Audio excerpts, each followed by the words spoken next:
Hey everyone, welcome. I'm Naomi, and today I want to share a few exercises that you can do when you're experiencing low back pain. Now, you might notice that I'm wearing my shoes and I'm sitting on a chair and there's no mat laid out.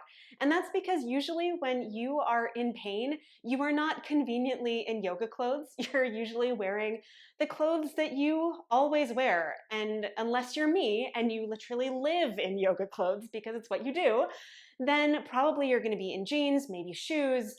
You're going to be wearing all sorts of things that might be a little bit tricky to move in. So I wanted to show you too that these are things that you don't have to do on a mat.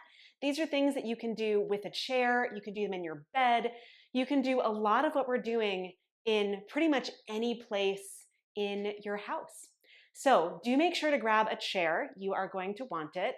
And we'll get started. And we're going to start with the chair. We're going to do almost everything with the chair. Okay, so make sure that you have it handy. And we're going to start with squats.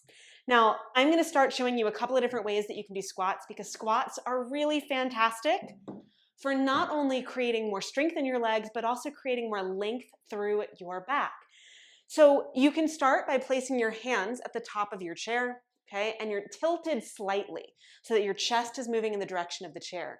Then all you're going to do is bend your knees and take your hips back away from the chair, reaching your butt as far away from the chair as you can, and then lift back up.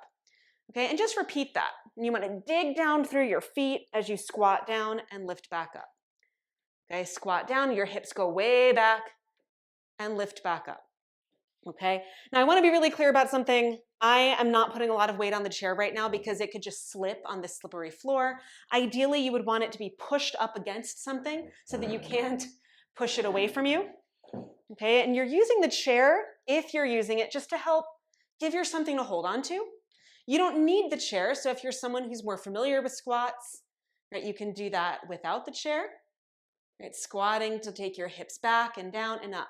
Now, what you want to avoid is like bending your knees and tucking in. Not only is that going to feel kind of yuck on your low back, but it's also going to put a lot more weight in the fronts of your thighs and your knees. And what you want to do is push back through your hips, push back through your butt. So you're tilting way forward with your chest, right? And tilting way back with your hips, okay? Now, if the idea of squatting feels really hard, you can do something called a sit to stand. And what you want to do is the same thing that I just showed you, only you're aiming your butt toward the chair. Oh, and I sit down. Notice how I'm still leaning forward. I know, into the light. I'm leaning forward, and then I push to come back up. Okay, I lean back, hips go back, and then I push through my legs to come back up. And I can tell you, I actually did start with a little bit of back pain today for whatever reason. Who knows why? Because back pain is often unspecified. So what that means is you don't always know where it comes from. You don't always know what created it, but you know that you have it. And that's how I felt a little bit before teaching. And already doing these squats and these sit to stands, already my back is feeling a lot better. Okay, so I'm just reaching my butt toward the chair and coming back up. And if the coming back up part is hard, you can do it sitting next to the chair and have your arm to help you lift. Okay, because all of this is really just you're building in layers. So it might be, and I'll again turn the chair so you can see me. I know it's noisy from the side. I might be sitting back, and notice I'm still angling forward, and I'm just using my hand on the chair to help lift me up, okay?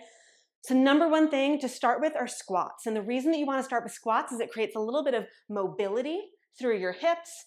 It starts to help you lengthen your spine instead of tucking in and rounding, which is often what can create some of that compression in your low back, which can lead to pain. So big lengthening, and then I come back up to that more standard place. Sometimes we call it neutral, sometimes it's just where you started, but you want to hips back up. Okay, so those are your squats. Now the next thing that you're going to do is going to feel a little bit similar, but for the most part, you are aiming for what I like to call chair dog or wall dog. We're going to use a chair today. I'm going to show you two different ways to do it. You could also do downward facing dog if that's more familiar, but here we're going to use the chair, and what you want to do is place your hands at the top of the chair. Again, notice how I'm angling my body toward the chair, and then I walk my feet back, bending my knees as I go. It's like a little mini squat. and I'm stretching my hips away from the chair. Okay, now my whole spine gets to stretch here, which is really nice. My shoulders get a little bit of a stretch. So I'm taking my chest in the direction of the chair while I send my hips back. Now, what you want to avoid is taking your head toward the chair and rounding right through your low back and your mid back. Here, you're trying to create space. So I'm pulling away. And again, I'm doing this away from the wall. I'm doing this where the chair is not supported. It's not on anything sticky to keep it from moving. So I'm not putting a ton of my weight on the chair, because if I did, I'd pull it toward me. So I'm just pushing down with my hands on the chair, and I'm sending my hips away, making my spine as long as I can. Okay, stretching out through each vertebra, trying to make space, in particular in this low part of my back, which is what I'm trying to get to. Notice that my knees are bent, so they're not straight. The bend in the knees helps give me space as I stretch my hips back. Okay, and then to come on up, if you haven't already, you might place your hands on the seat of the chair. And this is all sort of depending on how your back is feeling. Then place your hands on your thighs and then just ease your way back up to stand. Okay, because it's a pretty big stretch. All right. Now, you could, of course, just pop back up and you might be just fine. But if you're really feeling acute pain, I would encourage you to hands to the chair seat, hands to your thighs, walk back up and push. And that's going to give you just a slower lift back up to stand. Okay, now, if that feels good, you can always go lower, bringing your hands to the outsides of the chair. Again, my knees are bent and I'm shifting my hips away and I'm pulling. Right? It's almost like I'm trying to pull the chair towards me, but I don't want to because otherwise it's actually going to move. I know that's so loud, I'm sorry. But I'm sending my hips away and my chest toward the floor. Okay, same idea. So this is chair dog. Now, you can do this at a wall too. You can push your hands into the wall, take your hips back. You can do it at a countertop. I'm using the chair because we're going to use it for everything else, but anything that you can put your hands on and get your torso kind of parallel to the floor and really push back through your hips. One of my teachers used to say, shift your gift. That's what you're trying to do. You're trying to hinge here, okay, right at the top of your pelvis. And if you put your fingers like right at the very front of your pelvis where you feel a dip, and if you go down a little bit more, you're going to feel your thighs move forward and out, like the muscles of your thighs. Okay, you want to go right above that where you feel that dip into your body, and that's where you're pushing back through your hips, okay? So that's number 2. That is your chair dog, okay? Now the next thing we're going to do, you can use the chair a couple of different ways. Okay, we're going to sit on it, but you don't necessarily need to. I'm going to show you both. So if you're going to sit on it, I want you to take your feet on the outsides of the chair and sit. Okay, so your feet are pointing out. Now if that feels like too much, you can bring it in a little bit, but you do want your legs wide. And then you're just going to bring your right forearm to your right thigh and your left arm alongside your ear. That's it. And you give yourself a good stretch.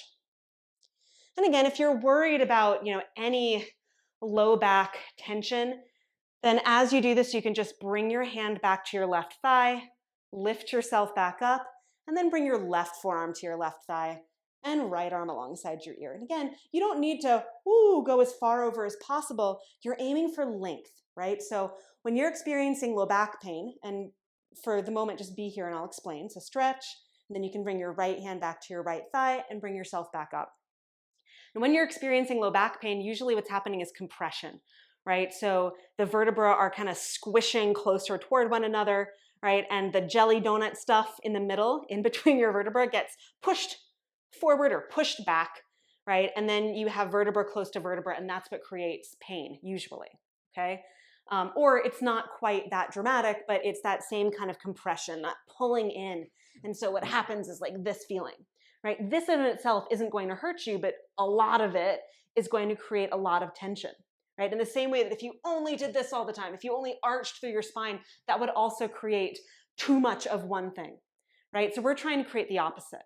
Okay, so we're trying to create length. Now, if you enjoyed this in the chair, with your feet wide, forearm to thigh reach, you can do it that way again. Otherwise, you can do the same thing. Actually, I'm going to turn it so the chair is forward.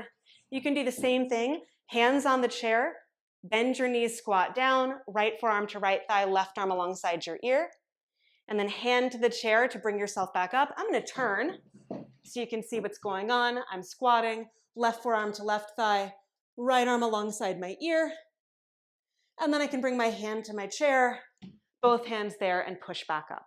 Okay, so that's number 3. It's a wide squat, either seated on the chair or with support, with a side-to-side body stretch. Okay?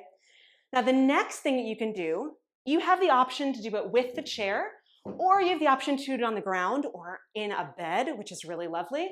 I'm going to show you in the chair first, because again, we are using the chair, but then I'm going to show you on the ground so you can see what it looks like there. Now, I'm going to take my knees and turn them to the right.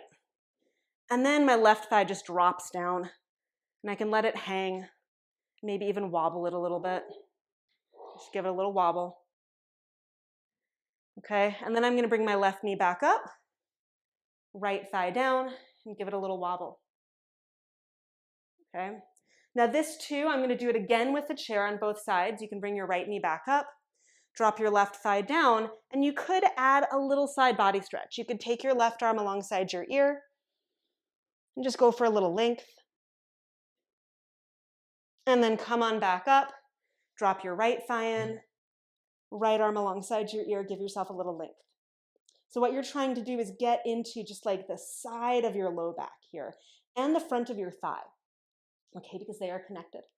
Okay, so that's in your chair. And if you really like that in the chair, you can stay there, or if getting down on the ground is not comfortable for you, you can do it in the chair one more time, like we just did. But I'm gonna move the chair out of the way.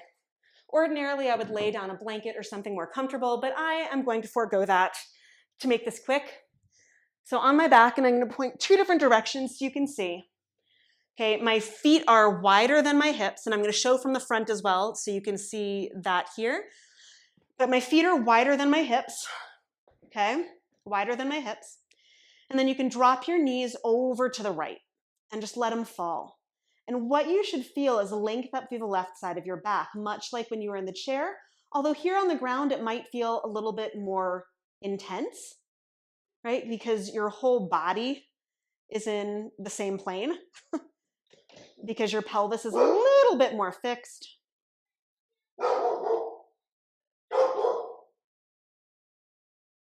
Okay, and then you can bring your knees back up and drop your knees over to the left, and your right thigh is going to go in and down.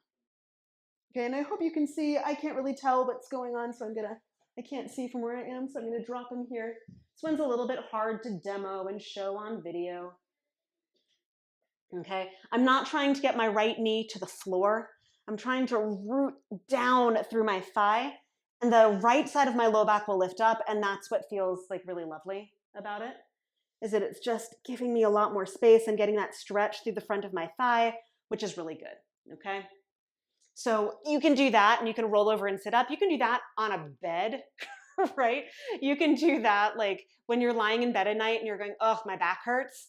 You can just do a little bit of knees from one side to the other. This can also be done seated, actually. So you can drop your knees from one side to the other. Okay, just like that. Another way to do it, all right? Now, last thing we're going to be doing is on the chair one more time. So I am going to turn. So actually, the back of the chair is facing you, and I'm going to sit on the sides that my knees are pointing away. And then, so because I'm sitting on the chair and turning my knees to the left, I'm going to keep turning toward the back of the chair and grab. And then I just create a little rotation. Now, you might have heard that twists are not good for your low back, and I disagree. Okay, you are trying to create movement in your spine. A lot of times what creates pain is a lack of movement.